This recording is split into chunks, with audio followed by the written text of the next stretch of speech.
अस्सलाम वालेकुम स्टूडेंट्स। आज हमारा टॉपिक है फंक्शन ऑफ सॉल्ट ब्रिज। तो इसमें स्टूडेंट्स को काफ़ी कन्फ्यूजन है, और तो इसलिए मैंने सोचा चलें इसकी कोई वीडियो बनाते हैं। ये वैसे हमारी आउटलाइन का हिस्सा नहीं है, लेकिन ये सिंपल हमारा टॉपिक हमने पीछे पढ़े हैं, गल्वेनिक सेल पढ़े हैं हमने, तो उसमें सॉल्ट ब्रिज जो है उसको बार बार डिस्कस किया गया है। तो ये इसका हम थोड़ा फंक्शन देख लेते हैं कि ये कैसे वर्क करता है और इसकी क्यों ज़रूरत पेश आती है। तो स्टूडेंट्स इसमें देखें कि ये हमारे पास है गल्वेनिक सेल है सिंपल। इसमें हम केमिकल एनर्जी को इलेक्ट्रिकल एनर्जी में कन्वर्ट करते हैं। तो यहाँ पर हमारे पास हमने 1 मोलर जिंक सल्फेट लिया, ठीक है। तो 1 मोलर हमारे पास जिंक सल्फेट है, और यहाँ पर 1 मोलर हमारे पास कॉपर सल्फेट का सोल्यूशन है। और स्टूडेंट्स में हमने जिंक इलेक्ट्रोड को डिप किया हुआ है, और इसमें हमने कॉपर इलेक्ट्रोड को डिप किया है।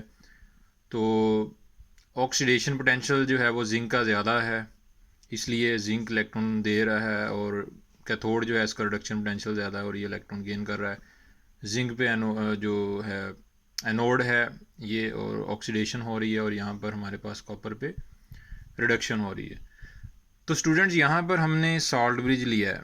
अब सॉल्ट ब्रिज बेसिकली क्या होता है? सॉल्ट ब्रिज जो होता है ना, ये किसी आयनिक कंपाउंड जो है किसी सॉल्ट का ये है मिक्सचर होता है, इसमें जेल के अंदर डिफ्यूज़ फॉर्म में।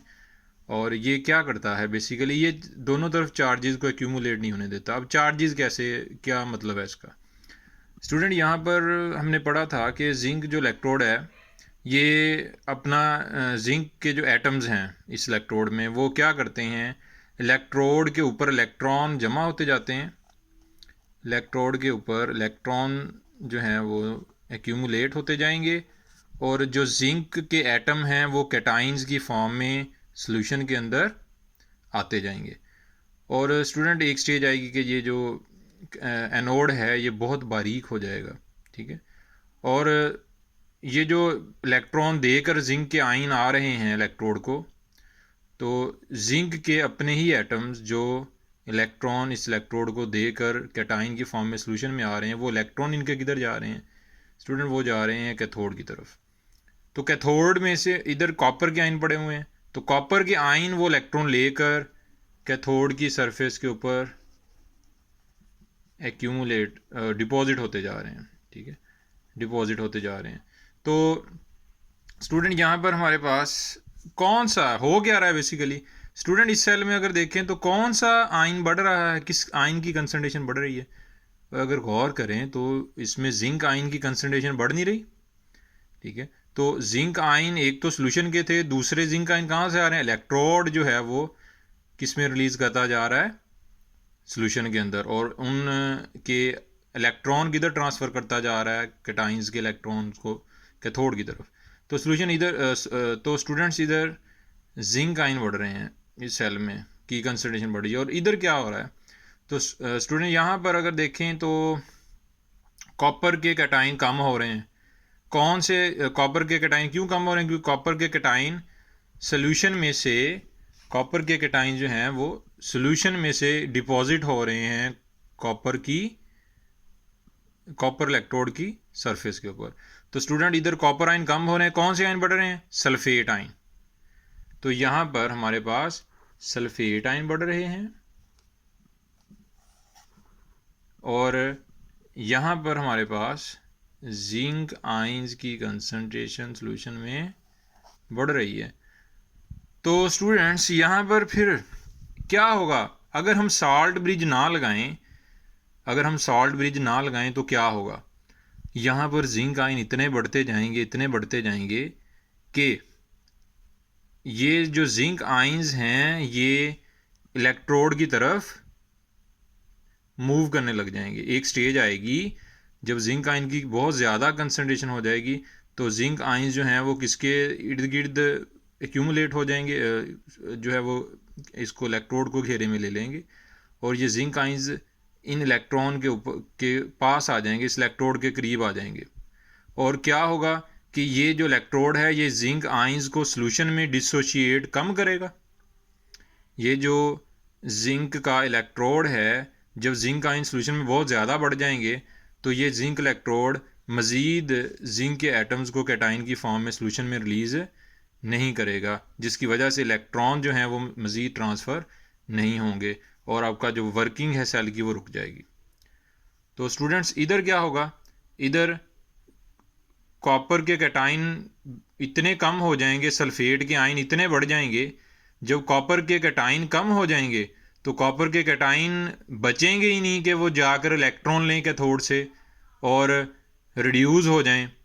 ठीक है, तो जब कॉपर के कैटाइन बचेंगे ही नहीं रिडक्शन करने के लिए, जब कॉपर के कैटाइन बचेंगे ही नहीं कैथोड की सरफेस पे डिपॉजिट होने के लिए, तो कैथोड इलेक्ट्रॉन किसको देगा? तो स्टूडेंट्स ये सेल जो है इसकी वर्किंग रुक जाएगी। तो फिर हम क्या करते हैं, सॉल्ट ब्रिज यूज़ करते हैं। अब सॉल्ट ब्रिज में एक मिसकंसेप्शन है, वो ये है, उसको क्लियर कर लें कि सॉल्ट ब्रिज कैटाइन जो है वो चार्जेस को इधर से इधर ट्रांसफ़र करता है और इधर से इधर कर देता है। नहीं, ये गलत बात है। तो स्टूडेंट बेसिकली होता ये है कि अब सॉल्ट ब्रिज ने क्या करना है, सॉल्ट ब्रिज ने कैटाइन और एनाइन को इधर भी बराबर रखना है और इधर भी बराबर रखना है। इस सोल्यूशन को भी न्यूट्रल रखने की कोशिश करनी है और इसको भी न्यूट्रल। सॉल्ट ब्रिज जो होता है ना बेसिकली ये मोस्टली पोटाशियम क्लोराइड, इसमें ये NaCl सॉल्ट भी यूज़ करते हैं, इसमें अमोनियम नाइट्रेट भी यूज़ कर लेते हैं समटाइम्स। तो स्टूडेंट मोस्टली ये जो तीन सॉल्ट्स जो होते हैं उनके बने होते हैं सॉल्ट ब्रिज, इनमें से किसी एक का। और इसमें ये करते क्या हैं, अगर ये पोटाशियम क्लोराइड का बना हुआ है तो स्टूडेंट इसमें पोटाशियम आयन होगा और इसमें होगा क्लोराइड आयन। तो ये जो पोटाशियम और क्लोराइड आयन्स हैं ये क्या करेगा सॉल्ट ब्रिज, जब इस तरफ इस सेल में यहाँ पर जिंक के आयन बढ़ेंगे तो स्टूडेंट्स ये कौन सा आयन ट्रांसफ़र कर देगा इस सॉल्यूशन को, क्लोराइड आयन। जिस तरफ कैटाइन बढ़ रहे हैं ये उस तरफ ये सॉल्ट ब्रिज क्या जो है वो किसको जो है वो रिलीज़ कर देगा, ये उस नेगेटिव आयन को रिलीज़ कर देगा किसके अंदर, उस सेल में जहाँ पर जिसमें कैटाइन बढ़ रहे हैं उसमें ये एनाइन बढ़ा देता है। अब जिंक जो है, अगर एक जिंक आयन बढ़ा है तो ये कितने क्लोराइड आयन दे देगा, तो स्टूडेंट्स ये 2 क्लोराइड आयन जो है वो सॉल्ट ब्रिज जो है वो इधर क्या कर देगा, रिलीज़ कर देगा। तो स्टूडेंट्स यहाँ पर ये जो सोल्यूशन होगा ये न्यूट्रल रहेगा। क्यों? क्योंकि अगर कैटाइन बढ़ रहे हैं तो उतने ही एनाइन कौन दे रहा है, सॉल्ट ब्रिज। इसके ऑपोजिट इधर इधर क्या बढ़ रहे हैं, सल्फेट आयन, तो ये क्या रिलीज कर देगा सॉल्ट ब्रिज, इधर पोटाशियम आयन। तो स्टूडेंट्स अगर यहाँ पर इस साइड पे एक सल्फेट आयन बढ़ा नेगेटिव आयन तो कितने पोटाशियम आयन रिलीज कर देगा, 2। तो सॉल्ट ब्रिज जो है वो यहाँ पर 2 पोटाशियम आयन रिलीज कर देगा। तो सॉल्ट ब्रिज क्या करता है, बेसिकली सॉल्ट ब्रिज जो होता है वो सॉल्ट का बना होता है, उसके अंदर सॉल्ट होता है और उसमें एक जेल होती है, उस जेल वो आगर आगर जेल उसे कहते हैं। तो स्टूडेंट्स ये जेल क्या करती है, इसका फंक्शन अब अभी हम देखते हैं। तो सबसे पहले ये जो सॉल्ट के कैटाइन और एनाइन हैं, ये कैटाइन अपना सॉल्ट उस तरफ शिफ्ट करता है, उस तरफ ऐड कर देता है जहाँ पर एनाइन बढ़ रहे होते हैं, और जिधर कैटाइन बढ़ रहे होते हैं उधर ये अपना एनाइन जो है वो मूव करवा देता है। तो स्टूडेंट इस तरह ये दोनों तरफ सोल्यूशन को क्या रखता है, न्यूट्रल। अब ये आगर आगर जेल जो होती है ये क्या करती है स्टूडेंट्स, ये एनाइन को इतना फास्टली ट्रांसफ़र होने नहीं देती। ये जो जेल होती है, ये जो जेल है जो इसके अंदर डिफ्यूज्ड होती है इस सॉल्ट ब्रिज के अंदर, ये एनाइन और कैटाइन को इतना, यानी कि जैसा कि ये देखें इधर जिंक आयन बढ़े, यहाँ पर जिंक आयन बढ़े हैं, ठीक है, कैटाइन बढ़े हैं, तो ये कैटाइंस क्या करेंगे, ये कैटाइंस की कोशिश होगी कि एनाइन को अट्रैक्ट कर लें सॉल्ट ब्रिज के ज़रिए। इन कैटाइन की क्या कोशिश होगी कि यहाँ से क्लोराइड आयंस को फ़ौरन अट्रैक्ट करें, ठीक है, और क्लोराइड आयंस फ़ौरन इनकी तरफ मूव करें।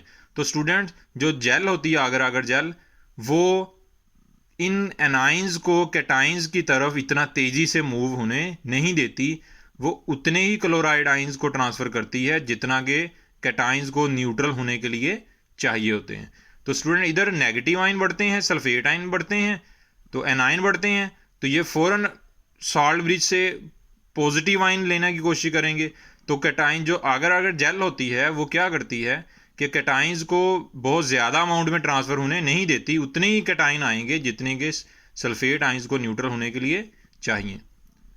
तो स्टूडेंट्स यहाँ पर ये जो हमारे पास सॉल्ट ब्रिज होता है बेसिकली ये इनडायरेक्टली आयंस को ट्रांसफ़र करता है, यानी कि ये हमारे पास साल्ट का बना होता है। जेल इसके क्या साल्ट और जेल जो है ये डिफ्यूज़ फॉर्म में यहाँ पर यूज़ होते हैं, ठीक है। और ये जिधर एनाइन बढ़ते हैं उधर ये कैटाइन शिफ्ट कर देता है, जिधर कैटाइन बढ़ रहे होते हैं उस पोर्शन में ये एनाइन, और ये दोनों तरफ सॉल्यूशंस को क्या रखता है, न्यूट्रल रखता है। तो स्टूडेंट्स इसी तरह फिर इसके रिएक्शंस एट एनोड है, एनोड पे जाहिर है कि ऑक्सीडेशन हो रही है, और कैथोड है वहाँ पर क्या हो रही है, रिडक्शन हो रही है। तो स्टूडेंट्स इसका लिखने का तरीका क्या है, जो हमारे पास होता है बेसिकली हम इसमें इसको एक इन रिएक्शंस को हम एक नए तरीके से भी लिख सकते हैं। सॉल्ट ब्रिज जो है वो ऐसा कोई गैल्वेनिक सेल यहाँ पर सॉल्ट ब्रिज हम यूज़ करते हैं, तो हम नेट और रेडॉक्स रिएक्शंस को हम इस तरह लिख लेते हैं। स्टूडेंट यहाँ पर देखें जिंक सॉलिड है, इस जिंक सॉलिड का मतलब क्या है कि जिंक का इलेक्ट्रोड, तो स्टूडेंट्स जिंक का इलेक्ट्रोड किस में कन्वर्ट हो रहा है, जिंक का electrode with the passage of time zinc ions में रिलीज हो रहा है। जिंक के आइंस किधर आ रहे हैं, सोल्यूशन में, तो जिंक किस में कन्वर्ट हो गया, जिंक आइन में।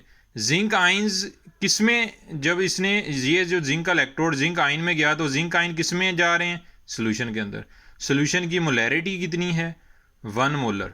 सोल्यूशन 1 मोलर, 1 मोलर का मतलब क्या है कि 1 dm क्यूबिक सोल्यूशन है जिसके अंदर 1 मोल सोल्यूट का है, ठीक है, वो जिंक सल्फेट है। तो स्टूडेंट्स दरमियान में ये जो दो लाइनें हैं ये क्या शो कर रही हैं, सॉल्ट ब्रिज। ये कौन सा पोर्शन था, ऑक्सीडेशन, जब जिंक का इलेक्ट्रोड सोल्यूशन में जिंक आयन रिलीज कर रहा था बाय लॉस ऑफ इलेक्ट्रॉन, और सोल्यूशन की मोलैरिटी कितनी थी, 1 मोलर। तो स्टूडेंट ये हमारे पास क्या आ गया, सॉल्ट ब्रिज को शो कर रहा है। अब ये राइट साइड पे जो पोर्शन आया ये कौन सा है, जिधर रिडक्शन हो रही है, कैथोड वाला पोर्शन। तो स्टूडेंट्स जब ये 2 इलेक्ट्रॉन मूव किए इधर कैथोड की तरफ आए तो जिंक का एक कैटाइन सोल्यूशन में आया और उसके 2 इलेक्ट्रॉन एनोड ने कैथोड को दिए, वो 2 इलेक्ट्रॉन कौन लेने गया, कॉपर। तो कैथोड में क्या हो रहा है कि वो जो जिंक से इलेक्ट्रॉन कैथोड की तरफ कॉपर की तरफ आ रहे हैं उनको कौन गेन कर रहा है, कॉपर। कॉपर आइन, कॉपर आइन जिस सोल्यूशन में है उसकी मोलैरिटी कितनी है, 1 मोलर, और कॉपर वो 2 इलेक्ट्रॉन गेन करके किस में जा रहा है, कॉपर सॉलिड में। सोल्यूशन में से कॉपर के कैटाइन कैथोड से इलेक्ट्रॉन लेकर सॉलिड में कन्वर्ट हो रहे हैं, और ये जो कॉपर सॉलिड है ये किधर डिपॉजिट हो रहा है, कॉपर इलेक्ट्रोड की सरफेस के ऊपर। तो स्टूडेंट्स उम्मीद है कि आप लोगों को जो है ये क्लियर हो गया होगा। तो इसमें ये बात जहन से निकाल देंगे जी, इधर से कैटाइन ट्रांसफ़र होंगे उधर से एनाइन ट्रांसफ़र होंगे। सॉल्ट ब्रिज इनको जो है वो कंपनसेट करता है। सॉल्ट ब्रिज जो है वो सॉल्ट के आइंस और कैटाइंस को ट्रांसफ़र करके ऑपोजिट साइड्स पे, तो दोनों तरफ सोल्यूशन को क्या रखता है, न्यूट्रल रखता है। और अगर जेल जो इसमें होती है वो कैटाइंस को इतना फास्टली एनाइन और कैटाइन को फास्टली मूव होने नहीं देती, वो उतने ही कैटाइन और एनाइन ट्रांसफ़र करती है जितना कि दोनों सेल्स में चाहिए होते हैं। तो ये हमारे पास एक सिंपल छोटा सा टॉपिक था हमारा। तो अगर पसंद आए तो लाइक करें, सब्सक्राइब करें, ठीक है, और अपना ख्याल रखें। अल्लाह हाफिज़।